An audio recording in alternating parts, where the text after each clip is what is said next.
Bullet గురి తెప్పిందా? Shoot చేయాలంటే భయం వేసిందా? చంపాల్సిన వాడు దొరకలేదా? దొరికినా చంపడం కుదరలేదా? అసలు ఏమైందో చెప్పు.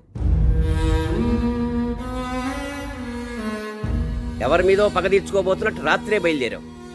ఛా, చేతిలో గన్నుంటే ఎవరి మీద కోపం వచ్చినా కాల్చి పారేయచ్చు కదా అన్నావు. విన్నాను. అందరూ నన్ను ఇబ్బంది పెడుతున్నారు, నా లైఫ్ని డిస్టర్బ్ చేస్తున్నారు అన్నావు. నీలో ఆ బాధను చూశాను. అడుగడుగునా ఓడిపోతున్నాను అని నిరాశపడ్డావు. గెలిచే ఛాన్స్ ఇచ్చాను, అయినా రిస్క్ తీసుకోలేకపోయావు. లైఫ్లో మళ్ళీ ఇలాంటి అవకాశం వస్తుందా? అవకాశం లేక ఆవేశాన్ని అంచుకున్నావంటే అందులో అర్థం ఉంది. అవకాశం ఉండి ఏమీ చేయలేకపోతున్నావంటే నిజంగా నీ చేతకంతరం. నీలాంటి వాళ్ళంతా ఇంతే. అసలు భయం మీ బతుకుల్లోనే ఉంది. నన్ను రక్షించినందుకు నీ శత్రువును శిక్షించే అవకాశం ఇచ్చానని గర్వంగా ఫీల్ అయ్యాను. పగ తీర్చుకుని భయం పోగొట్టుకుని ధైర్యంగా బతకగలమని ఎక్స్పెక్ట్ చేశాను. కానీ నీ చేతిలో ఒక గన్ ఉండి అందులో ఒక బుల్లెట్ ఉండి నువ్వు చంపాల్సిన వాడు ఎదురుగుండా ఉండగా ఇంకేమీ ఆలోచించకుండా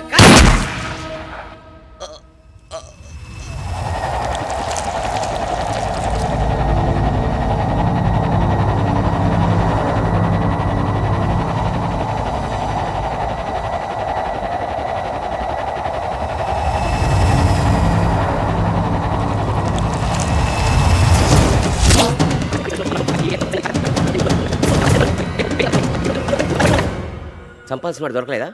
దొరికినా చంపడం కుదరలేదా? అసలు ఏమైందో చెప్పు. ఏమని చెప్పనా? నేనెక్కడికి వెళ్తే అక్కడ నాకు నువ్వే ఎదురయ్యావని చెప్పనా? నా జీవితం ఇలా అవ్వడానికి పరోక్షంగా నువ్వే కారణమని చెప్పనా? అనిత జీవితంతో ఆడుకున్న ఆ హోటల్ చైర్మన్వి నువ్వే అని తెలిసినప్పుడు నువ్వు అవకాశవాదివని సరిపెట్టుకున్నాను. ఆ హోటల్ ఎండి కృష్ణప్రసాద్ దీన్ని వాడుకొని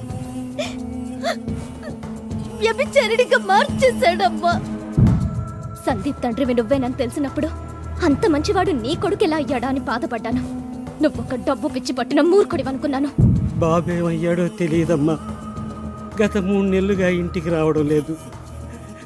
నాకెందుకో భయంగా ఉంది. రౌడీల చేత మా అమ్మ నాన్నల్ని చంపించింది నువ్వేనని తెలిసాక నువ్వెంత దుర్మార్గుడివో అర్థం చేసుకున్నాను. చనిపోయే ముందు అబద్ధం చెప్పను.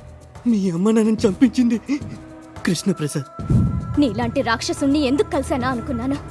కానీ ఈ రోజు నేను రక్షించింది ఓ కిరాతకుణ్ణే కాదు, ఓ పెద్ద క్రిమినల్ నన్ను తెలిసాక నేను కాపాడిన ప్రాణం నేనే తీసేయాలనుకున్నాను.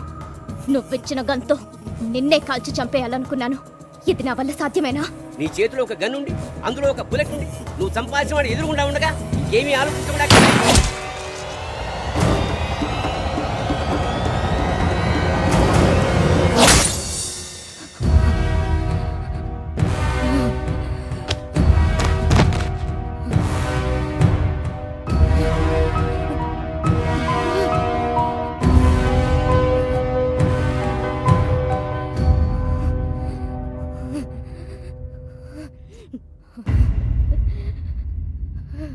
పారిశ్రామికవేత్త ముసుగులో ప్రభుత్వాన్ని ప్రజల్ని నమ్మిస్తూ పలు అసాంఘిక కార్యక్రమాలకు పాల్పడుతున్న కృష్ణప్రసాద్ అలియాస్ కేపీని సిబిఐ గుట్టురట్టు చేయడం రాష్ట్ర వ్యాప్తంగా సంచలనం సృష్టించింది.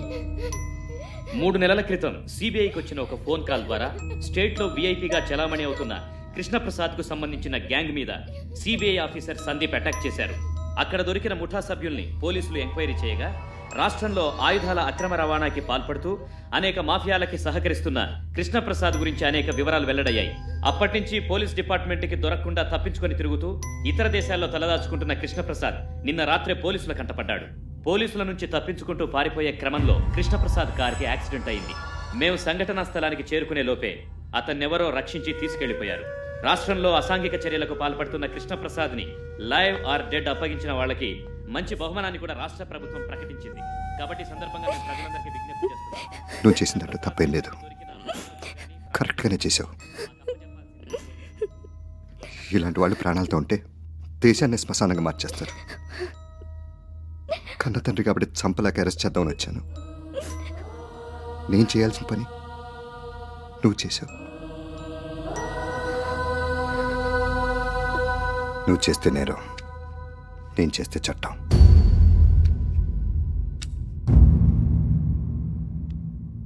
ఏంటలా చూస్తున్నా? ఎలా బతుకున్నాననే నా కొలీగ్ ఒకటి లేట్కి వచ్చి సేవ్ చేశాడు. ఇంకా ఏంటి డౌట్?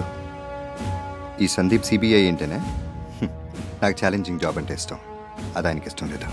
సీక్రెట్ జాబ్ కదా, అందుకని డిపార్ట్మెంట్లో చేరాను.